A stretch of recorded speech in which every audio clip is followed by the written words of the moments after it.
Hey everybody, welcome to episode 4 of my Nameless Blog.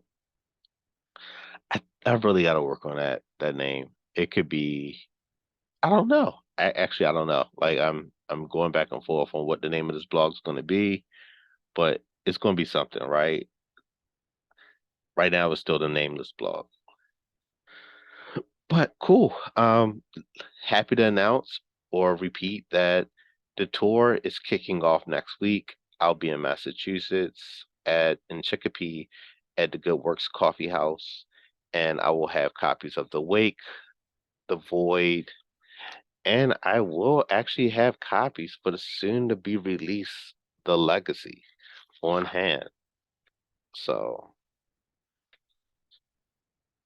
I will have copies of this on sale, and at several of the tour locations.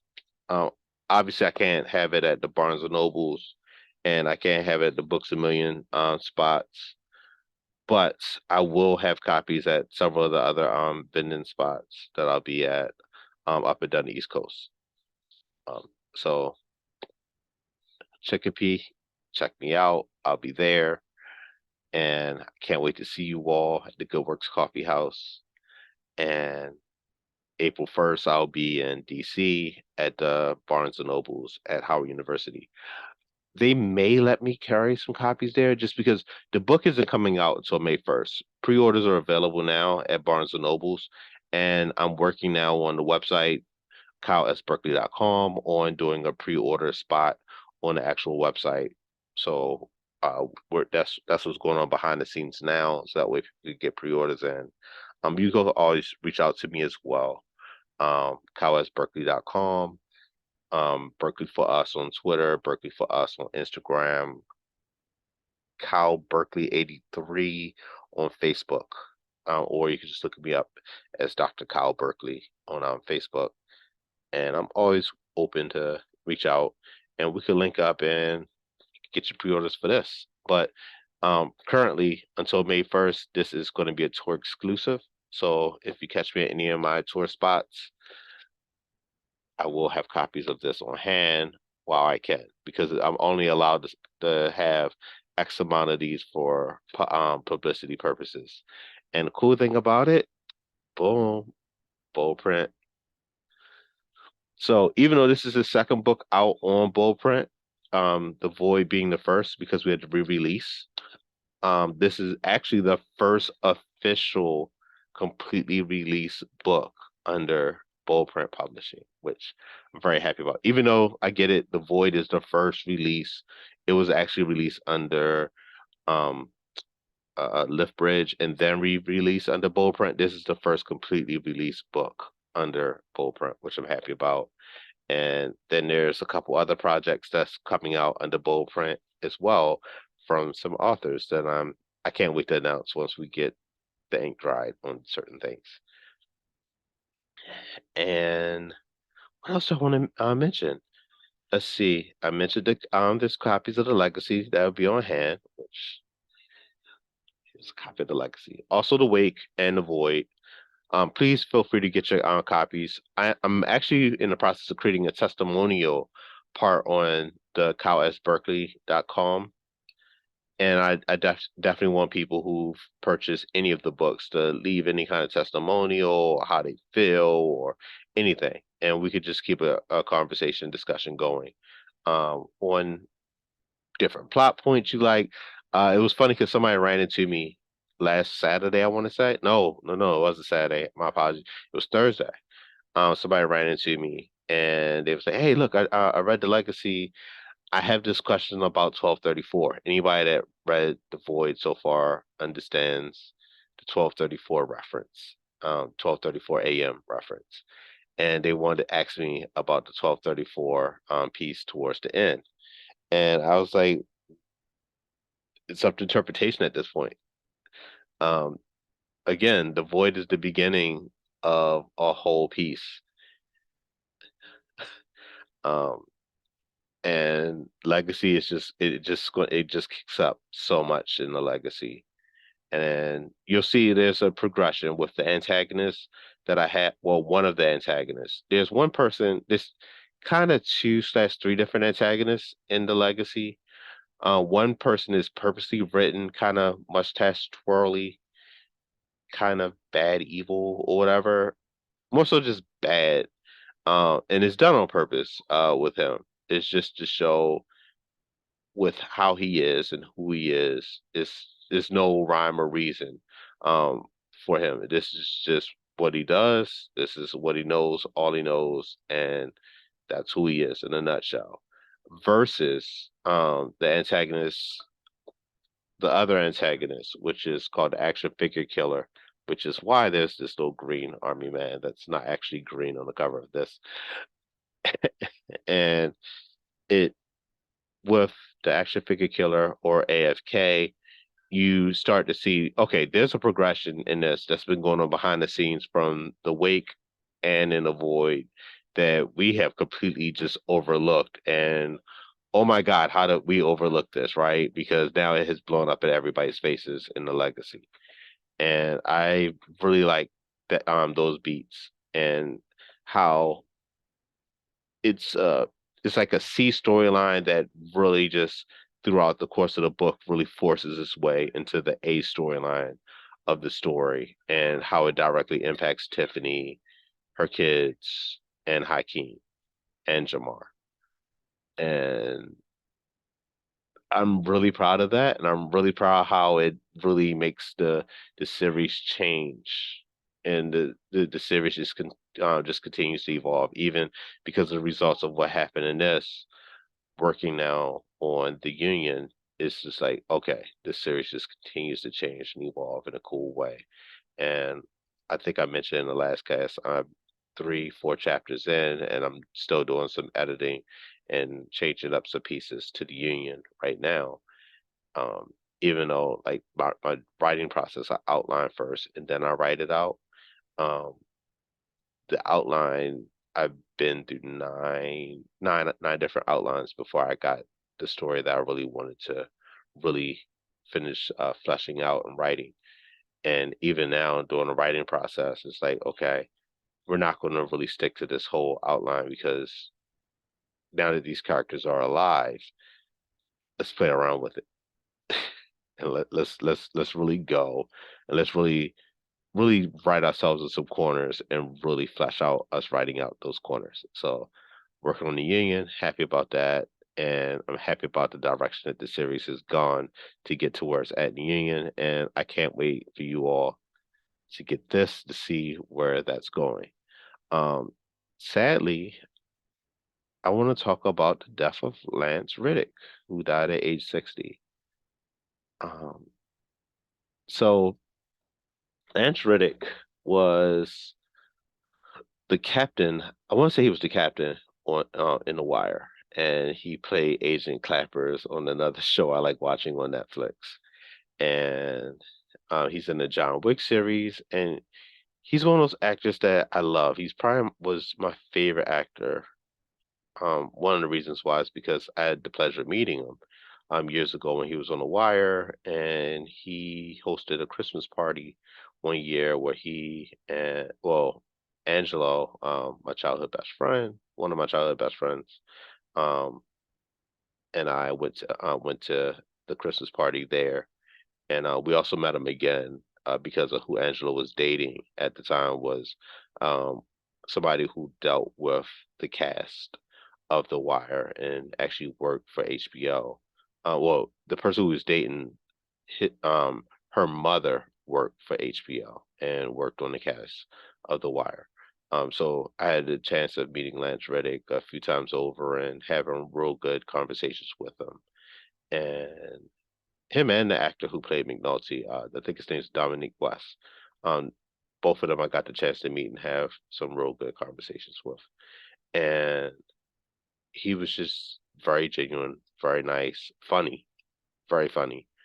And he just meeting him, you just root for him, and I really wish that he had just a major breakout movie role. Like I feel like John Wick could have been the start of it.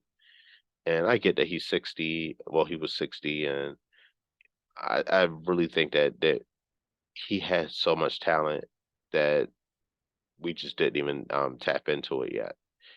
Like I know he's been on different TV series and everything else like that. I think one of them is called French. I never got a chance to see it. I have heard about it. I was looking forward to seeing it. But I really, really was hoping for him to like really just break out and become just a Hollywood megastar just because of his presence, his acting ability, and just who he was as a person. Um, Probably because he was from Baltimore. It always feels great to watch somebody from Baltimore become successful. I went to high school with an artist named Comp, and when he got signed to Def Jam, it was like, dude, this is great. It was nothing but love. Comp definitely had a big part in my music career.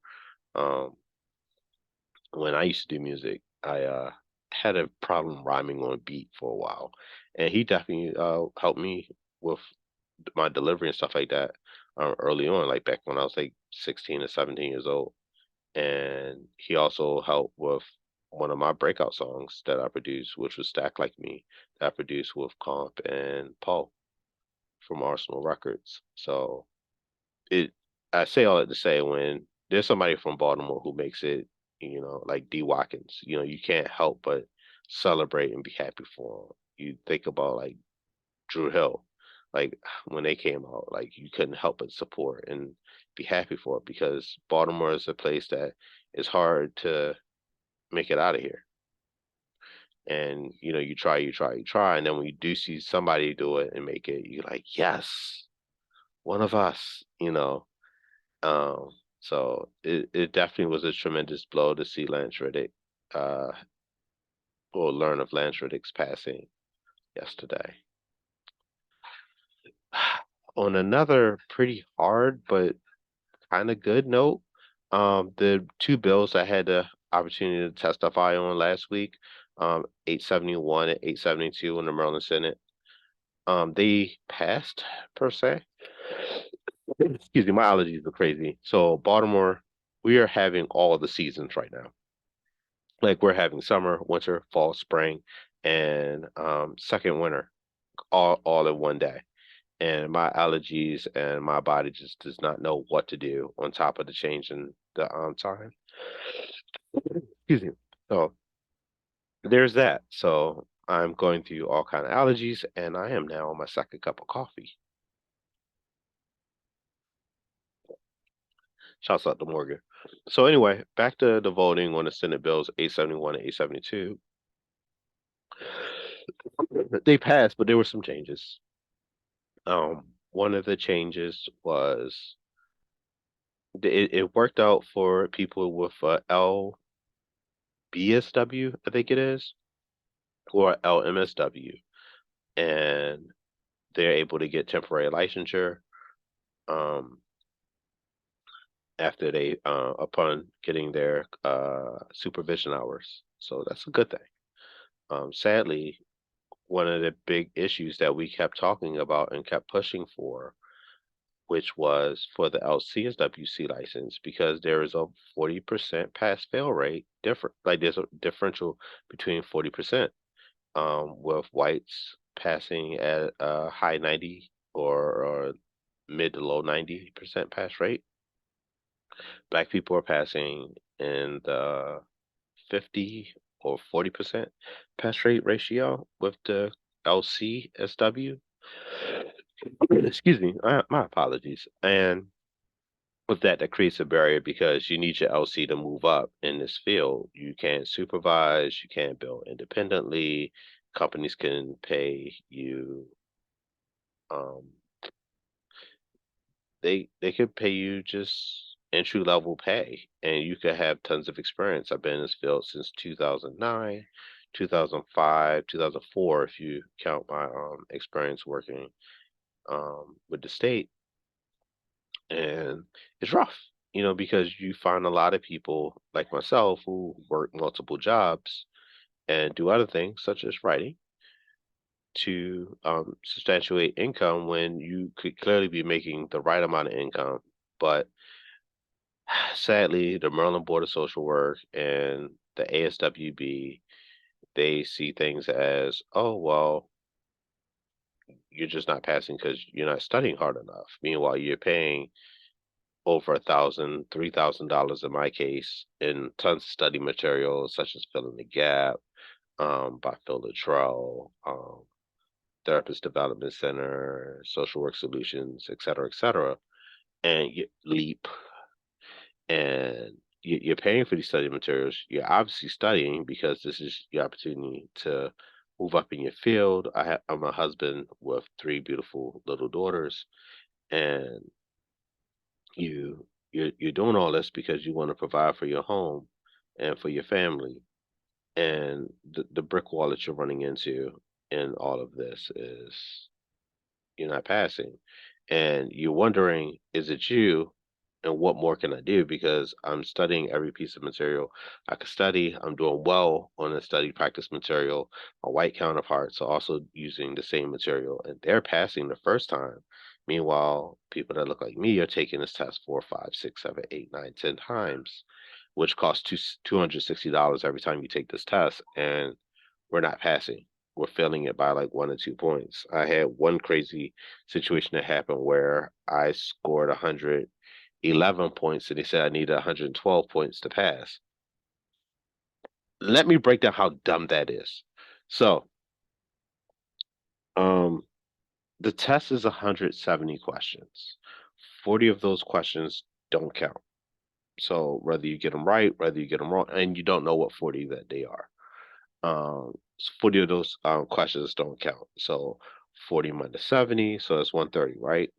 So now I have to score as many as I can out of 130. Mind you, I don't know which 130 counts because 40 of the 170 are gone, just wiped off. They're just making you take it, but you don't have a say so at all. So if you get them right, get them wrong, they don't count anyway. So 130 questions.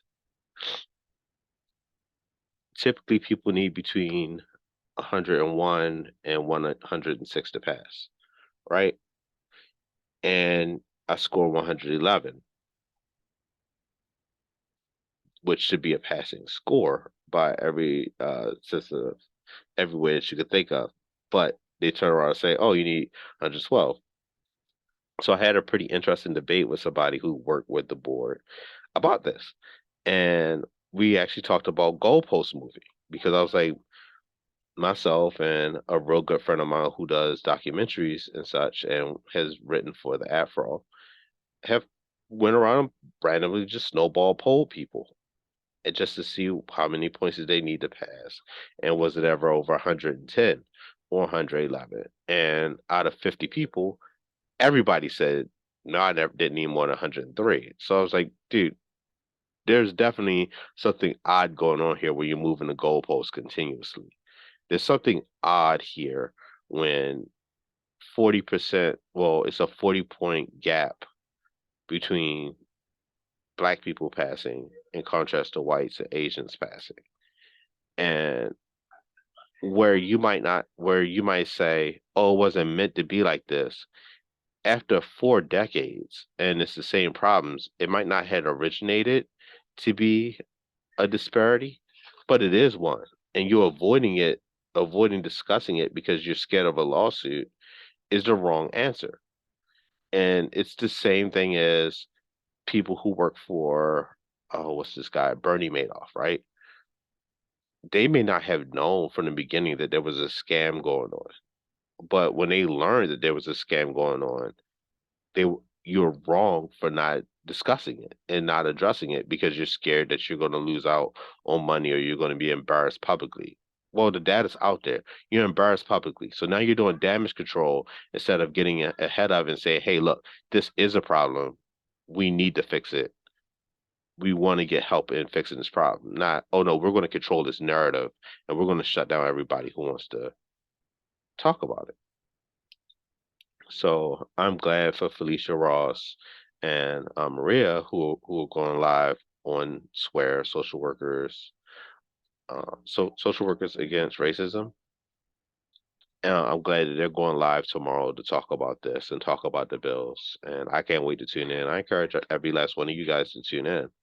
And I don't want to be on the soapbox about this for too long because we're here talking about books. My book, per se. Um, and the tour. But anywho, that's where we're at. There's going to be some changes to the website coming soon, which I'm excited about, and I think everybody should be. I'll be carrying merchandise on there, such as shirts, hoodies, hats, some with bold print, some with the book titles, and we're just going to get creative, and we're just going to just come up with different clothes to carry, different items to carry on there on the website. We're going to have where you can just direct link and purchase the books off the website as well. We're going to leave a place where we could do testimonials. I'm also going to have a place on there where all my blogs can be seen and heard on there as well, along as the trailers, along with the trailers, I should say. The Void trailer is still on there, and the Legacy trailer will be coming out soon. Again, we're still working on the audiobook, easier said than done, just because there's issues with timing with everybody. Ramona Rideout, the myself. I have kids that go to school. I still work a full-time job. So, just and everybody works a full-time job. So it's just a timing piece when it comes to just recording this audiobook, or hopefully we can get it done ASAP. But that's where we're at. And on that, I bid you adieu. Thank you all for your time.